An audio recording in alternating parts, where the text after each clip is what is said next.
Welcome back to Let's Play My Friendly Neighborhood. I'm BurningDogFace, and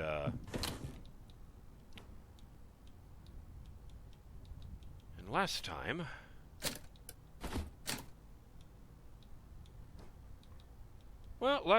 we made good use of the red diamond key and cleared up a bunch of space in our inventory for a fluid tank of some kind.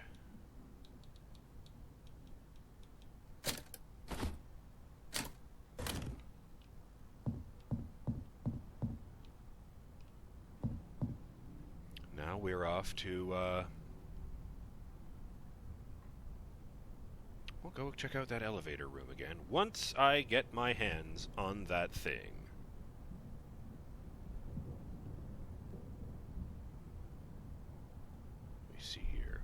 Shout out to Justin Jones, who says, I rewatched Dark Crystal, the movie, a few years ago, and it still holds up. Yes, the Dark Crystal series is really good, but it really, really pissed me the fuck off when they canceled it. On topic, I really like the names of the weapons you find. Yeah, like I had a different name in mind for the punctuation. But for the most part, I really like the whimsy going on here. In fact, shout out to F. Drake, who left a comment that seems to just consist of an interrobang, which I didn't know you could even write on YouTube. Well done.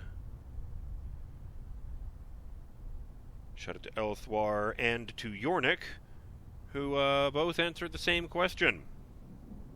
Elthwar says, I had to look it up, but the show that was Knight Rider but with a boat was called Thunder in Paradise.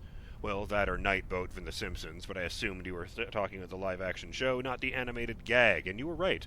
And the funny thing is, when I was trying to remember, Night Boat kept popping into my head. And Yornik says, Thunder in Paradise was an atrociously bad show, and got cancelled after just one season. However, the boat used in this load of crap reappeared again, years later, in an episode of The Grand Tour. You know, the show that the Top Gear guys did after they got kicked off the Top Gear.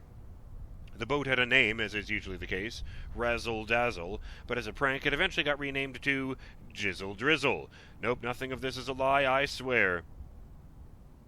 Oh, also I think these lovely puppets would work real well in the Bureau of Control with Agents Hugs, Dancer, and Doe.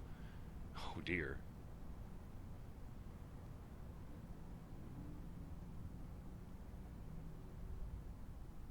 Oh yes, and thought it was interesting that Elthwar and Justin both prefer fixed perspective maps in games. Yes, to answer your question, when I preferred maps back when I could still game, I preferred the fixed perspective. It always annoyed me when the map would adjust itself to align with whatever direction I was going. And Roshan, on the other hand, steps in to say, 100% for moving map in a racing game, static map in any other unless I can control it. I like that. Very specific. But Justin also added an hour to travel a single block. Kind of reminds me of traffic in downtown Dallas, Texas. I was with some friends who wanted to go to a particular restaurant, but I was told it would take 45 minutes or so. But 3 hours later... Oh dear. I didn't tell you guys that little story from last time when I was thinking about, well, this room over here. You know, the emotions tests. It was a story that my mother loved to tell when I was a kid. She was very proud of this. You know, I was doing these tests, and I'm like 6 years old. I don't remember any of this. And, you know, they're giving me one of these tests, and they say, okay, here's a scenario. Every kid in your class at school gets invited to a birthday party except you. How do you feel? And apparently I stop and I'm like looking down at my shoes because I'm very shy, and I'm after a bit I go, well, I think I'd feel pretty good about it. And I like try to smile. And she well, I don't even know if it's a man or a woman, come to think of it, but the person says you know, sort of prods me and goes, you'd feel good about it. Are you sure about that? And I double down, yes, I'm pretty sure I would feel happy about that. And just sort of exchanges a glance with my parents, but doesn't say anything until the question period is over, and then it's, we wanted to go over some of these answers with you, and they bring up that one. Why did you say that you would feel happy if every kid in your class got invited to a birthday party except you? You were the only one who didn't get invited. And I sort of screw my face up in concentration and say, well, if every kid in the class is going to was invited to the birthday party except me, then it must be my party. And if every kid's going, then I'd feel pretty happy about that. And I've always loved that little example of out-of-the-box thinking, I believe the phrasing is. Here, let me show you how I learned. Hold your hands up in the air. Now bring them down in front of your face. See? That's 2 hands. Now, take one of your hands, put it in your mouth. This is trying to decide whether to go through this area or the other one. Sorry. My bad.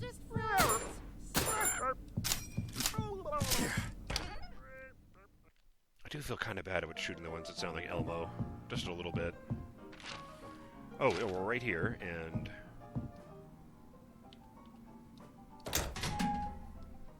Hydrotastic. Good. A massive metal canister. There's a healthy amount of fluid in it. Yes, but why is it bright green with a yellow logo on it? It looks like it's a giant bottle of energy drink. Well, no, it doesn't, but the labeling looks like it's full of energy drink. Yes, there's a projection. Whoa, that's right there.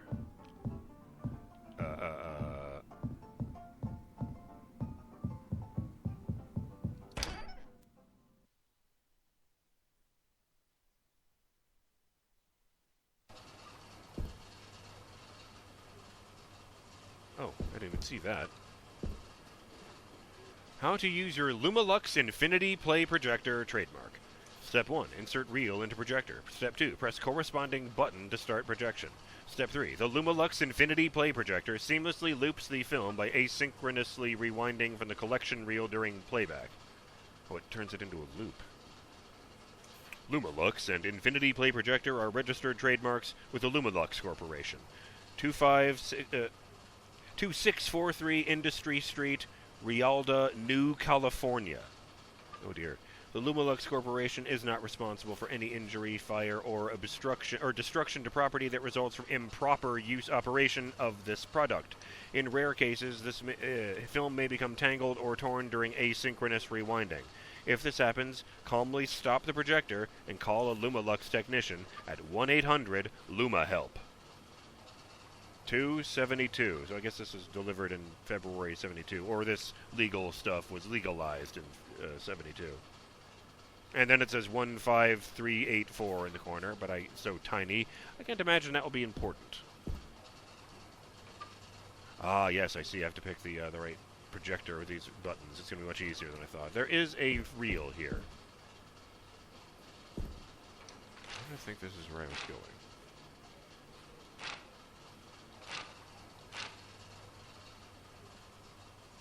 Right, there's it. It's not too hard to get to anyway, so let's keep looking around in here. What's this? Reel. It's big. I forgot. I am full of shit.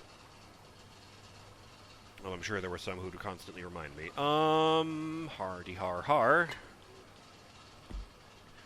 I'm not gonna lie to you guys. Every time I do this, every time I move things around like this, I hear the Tetris music in my head. There we go. What do we got here? Is it even labeled? An antique movie reel. Looks like it would barely work. Oh, fucking K, I guess. Put it in this one. Which is this? 2. Okay. Projector 2, baby. Oh, it's Goblet. She's watching the film, which appears to be, an episode.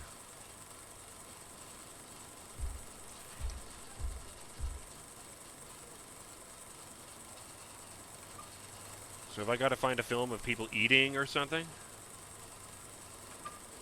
It's Pearl poking at a wall, Norman in front of the sign, George in front of the door. ABC neighbor street, I guess. Junebug, and I guess that was her apartment. Leonard and Liliana singing a song, and... Wait, Pearl doesn't have any eyes.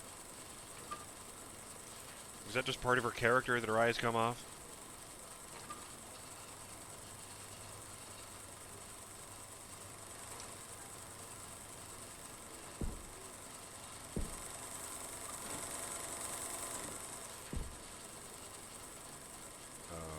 Okay, the screen went black. Not mine, the giant projection screen. Just stop that. I'm guessing that says Luma Lux if it's not all angled to hell.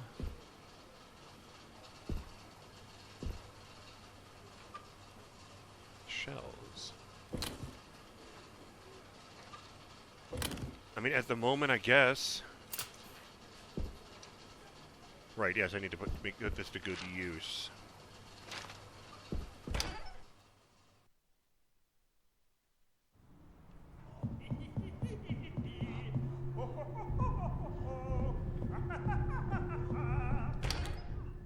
Guess I should have used that one.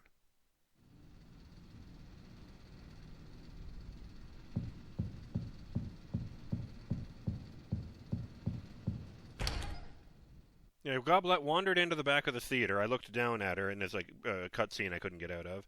And she just kind of looks up at the screen for a bit, and then just sort of disinterestedly wanders back off. But the fact that she immediately showed up made me wonder if it's like designed... Like they get her attention with that. It's like, here's a glistening ham being prepared. It's like some old stock footage. No, 26 is the right number. Good, good.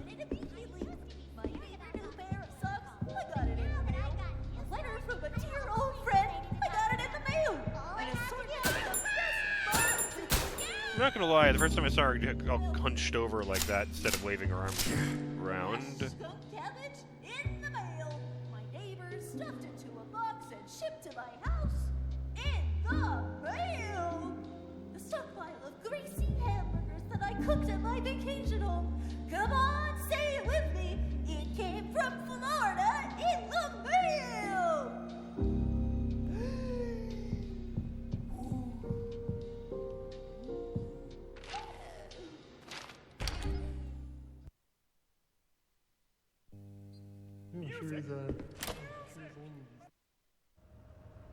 I do like ducking out of the rooms before anyone notices I'm there. Yes, I can see there's no handle. Do you mean no handling?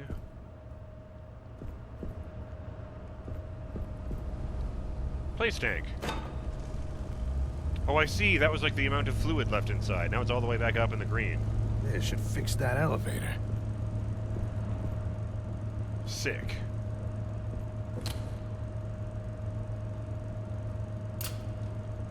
And then I will place this over here so that it says eat a dick.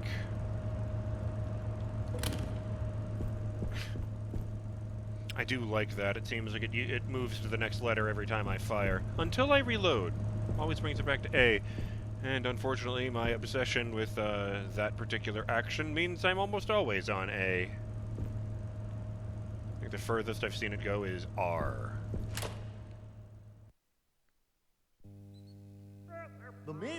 The mail comes every day. I look out the window, reading.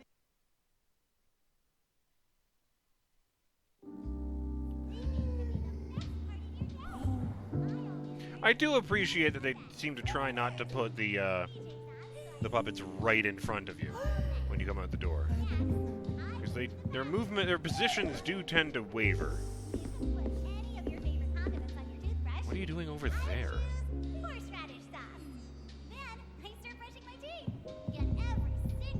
I should go back and get one of those velvet masks, leave it on, and start talking about, like, doing your homework. Oh, who am I kidding? Gordon has no joy in his heart. He'd never pass as a puppet.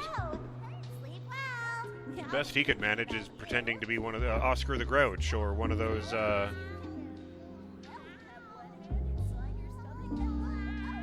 Jesus these puppets.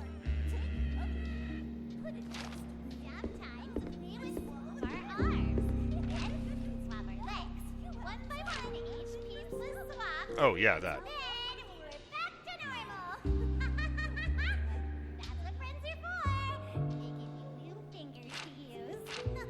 That's just not...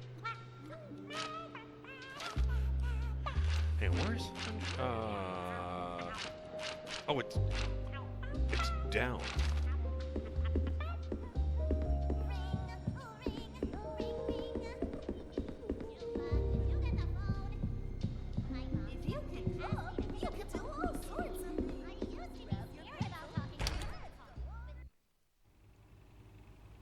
I learned a thing about Sesame Street just today before I started recording. It's one of the darkest things I will ever have had to express on this show. And that includes all that shit about Vietnam. It was right at around the time that this game takes place, in the mid-'80s. There's this big national event, and I say national, I really mean international, because everyone in the goddamn world is paying attention to it. And they're all looking forward to it. And they wanted to make it an educational experience for children. You know, they were originally going to send a journalist to cover the event, you know, from the inside, I mean. But that kind of fell through, so they thought, well, what if we sent a children's entertainer? Yes, we'll send Big Bird from Sesame Street to cover this event and explain it in a way that children will understand. It will get them interested in science. It will inspire children for many generations. And they start, you know, talking to the performer of Big Bird, Mr. Carol Spinney, about taking part in this event and everything he would have to do. But then, abruptly, oh, I'm sorry, Mr. Spinney. We won't be able to make use of you after all. There's no room on the Space Shuttle Challenger for the Big Bird costume. We're going to use an elementary school teacher instead. Fuck. Can you imagine the universe in which they had to have an episode of Sesame Street dedicated to explaining that Big Bird just got fucking vaporized on international TV, live? Oh my god. Like, what are you gonna do? Recast with a different voice? Like, that's because it's not like when Mr. Hooper died of old age, the actor died of old age, they decided that Mr. Hooper died of old age and decided to play it straight. This would be, oh no, he tragically died terribly in a horrible accident. Man, alive.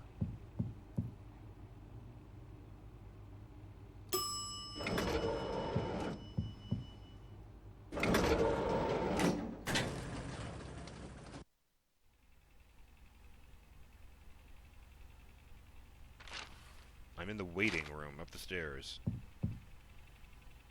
Nice carpet.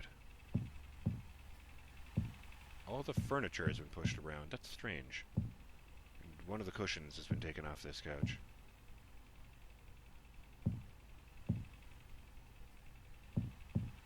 Has Goblet been in here? No, there's a tomato sitting right there. Probably an apple, now that I think about it. Why would there be a tomato in the desk? I did forget to go get the ammo, so I will just grab that. There are action figures of all the characters in that drawer up there. I'm not allowed to take them with me. There's a health Olex here. Got a couple of those on me.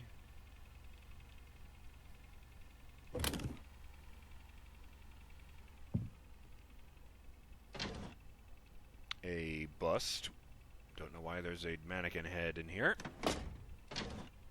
The punctuation. Bunch of tax calculators and a bottle and glasses. Odd. I can even open this one. We'll leave that for the moment because I've got a bunch of paper ammo on me. Why is there an elevator that goes straight to this room? There aren't even any things to read. I was expecting to get some sensible lore.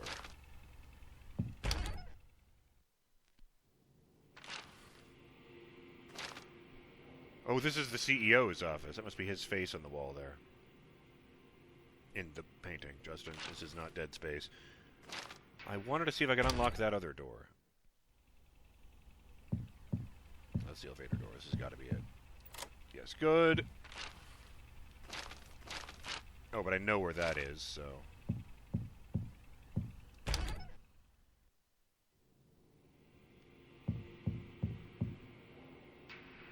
Nice suit. I like the green. Wiry mustache. Seems, Wow. Would love to have a view like this. Oh, I see. Yeah, I can see oversee the whole lobby from up here. I'm way higher than I was even on the top floor. On the other hand, I'd hate to be working at that desk knowing that the boss could just be standing at the window staring at me at any given moment. Be afraid to, like, pick my nose or scratch myself. A key! And doors that don't open.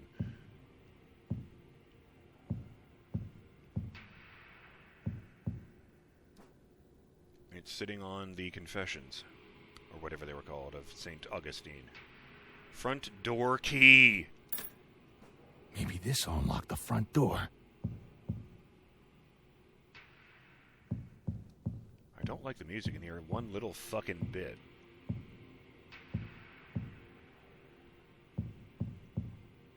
It's immaculate in here. Interesting. They really wanted me to notice that. This is the only thing to do in here, and that's the only door to get in.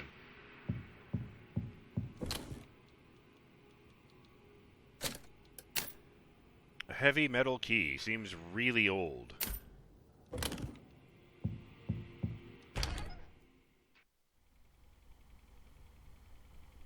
Huh. Not gonna lie, I was expecting Goblet to be in here. Oh, that's a lipstick and a compact. That's supposed to be his secretary's desk, yes. Because she had a health O-Lax on her desk.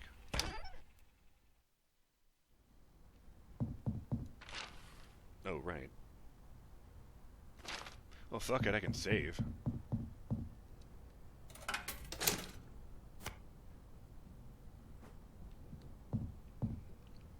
I suppose if you lived under a rock and are not as old as myself, I might need to explain that the Space Shuttle Challenger did in fact blow up while it was taking off.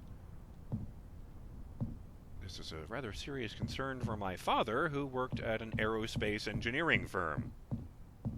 And he was on the phone with my mother, who was watching the launch on the news when it happened.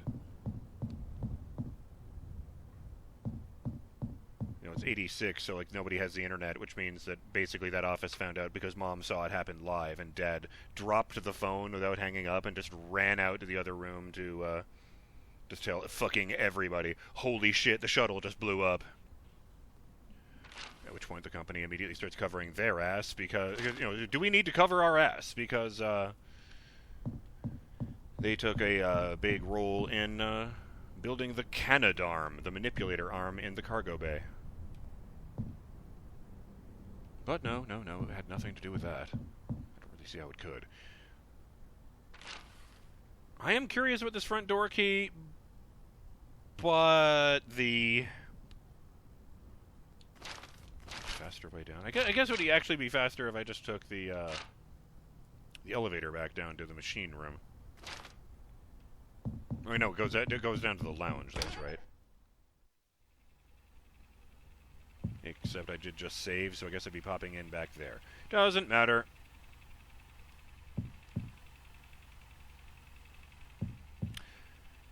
I'm BurningDogFace.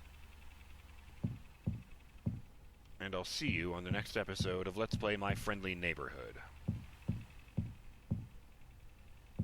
When hopefully no school teachers explode, and,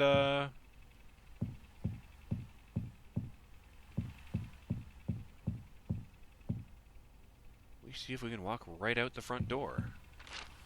I can't imagine that will work.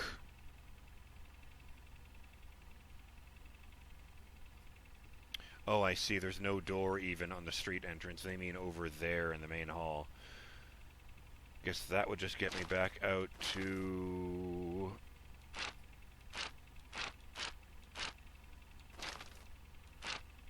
here.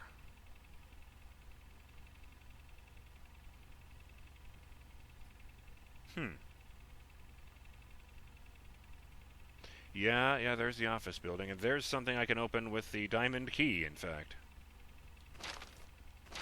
Just a quick glance back through the stage.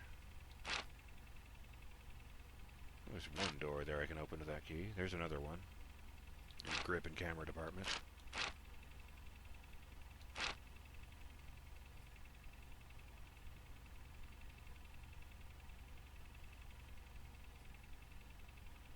Oh, the one-way door on the neighborhood set is labeled spring door. I just couldn't make it out in that weird font that's almost the same color as the background.